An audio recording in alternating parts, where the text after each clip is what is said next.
সকলোকে জহাৰ। আজি আমি কোকৰাঝাৰ জিলাৰ সাহিত্য সভা ভৱনত আশা কেন্দ্ৰীয় সমিতিৰ আজি কাৰ্যনিৰ্বাহক সভা অনুষ্ঠিত কৰা হয় আৰু এই কাৰ্যনিৰ্বাহক সভাত আজি আমি বিভিন্ন বিষয়ত আলোচনা কৰা হয়। তাৰ মাজতে আমি জানো যে আমাৰ যিখিনি আদিবাসী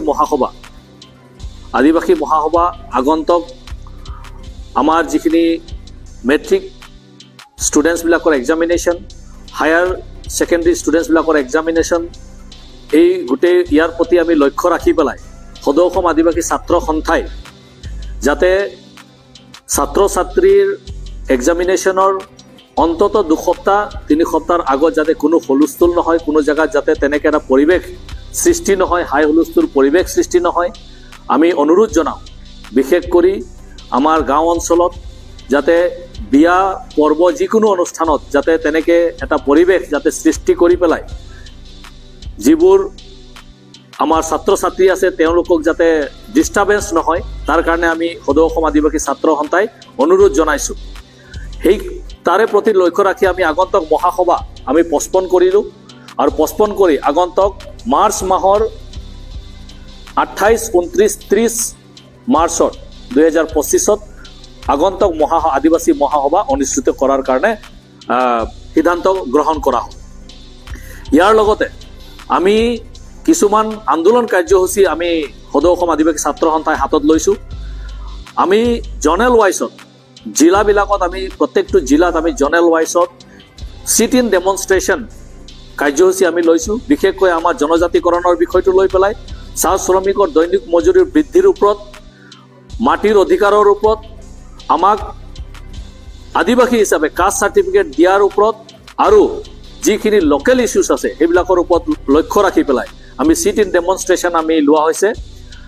সেই হিচাপে লখিমপুৰ আৰু ধেমাজি জিলাত 21 জানুৱাৰীত, কোকৰাঝাৰ, ধুবুৰী আৰু চিৰাং জিলাত 5 ফেব্ৰুৱাৰীত, বাক্সা, ওদালগুৰি, তামুলপুৰ জিলাত 7 ফেব্ৰুৱাৰীত, শোণিতপুৰ, বিশ্বনাথ, মৰিগাঁও জিলাত হৈ পেলাই 10 ফেব্ৰুৱাৰীত, তিনিচুকীয়া, ডিব্ৰুগড় আৰু চৰাইদেউ জিলা হৈ 12 ফেব্ৰুৱাৰীত, গোলাঘাট, শিৱসাগৰ আৰু যোৰহাট জিলাত 14 ফেব্ৰুৱাৰীত এই চিট ইন ডেমনষ্ট্ৰেশ্যন লোৱা হৈছে। লগতে গুৱাহাটীতো আমি চিট ইন ডেমনষ্ট্ৰেশ্যন ধৰ্ণা কাৰ্যসূচী আমি ল'ম, কিন্তু ইয়াৰ ডেটখিনি এতিয়ালৈকে আমি থিৰাং নাই কৰা। লগতে আগন্তক যিখিনি দিনত আমাৰ শ্বহীদ বস্কো চেৰমাকো তেখেতৰ মৃত্যু দিৱস 22 ফেব্ৰুৱাৰী আমি প্ৰত্যেকটো জিলাই এইটো দিৱস পালন কৰিবৰ কাৰণে আমি আজি সিদ্ধান্ত গ্ৰহণ কৰিছোঁ। লগতে 8 মাৰ্চ আন্দ্ৰেছ মাৰ্ডি আমাৰ তেখেতে শ্বহীদ হৈছিল, তেখেতৰো মৃত্যু দিৱস পালন কৰিবৰ কাৰণে আমি প্ৰত্যেকটো জিলাত আজি নিৰ্দেশনা দিছোঁ।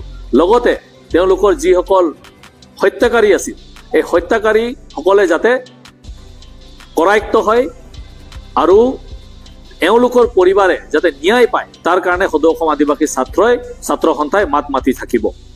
লগতে 15 ফেব্ৰুৱাৰীত আমি সমাজ সংস্কাৰক দিৱস হিচাপে পালন কৰিবৰ কাৰণে আমি প্ৰত্যেকটো জিলাত আজিৰ কাৰ্যনিৰ্বাহক সভাই সিদ্ধান্ত গ্ৰহণ কৰিছে। আৰু এই গোটেই বিষয় লৈ পেলাই আমি আজি আলোচনা কৰা হ'ল। তাৰ কাৰণে আমি আগন্তক যিবোৰ আমাৰ কাৰ্যসূচী আছে এই কাৰ্যসূচীত আমি সকলোৰে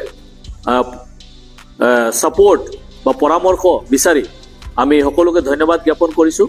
আৰু আগন্তক আমাৰ যি আদিবাসী মহাসভা আছে এই আদিবাসী মহাসভাত সকলোকে আমি নিমন্ত্ৰণ জনাইছোঁ। ধন্যবাদ।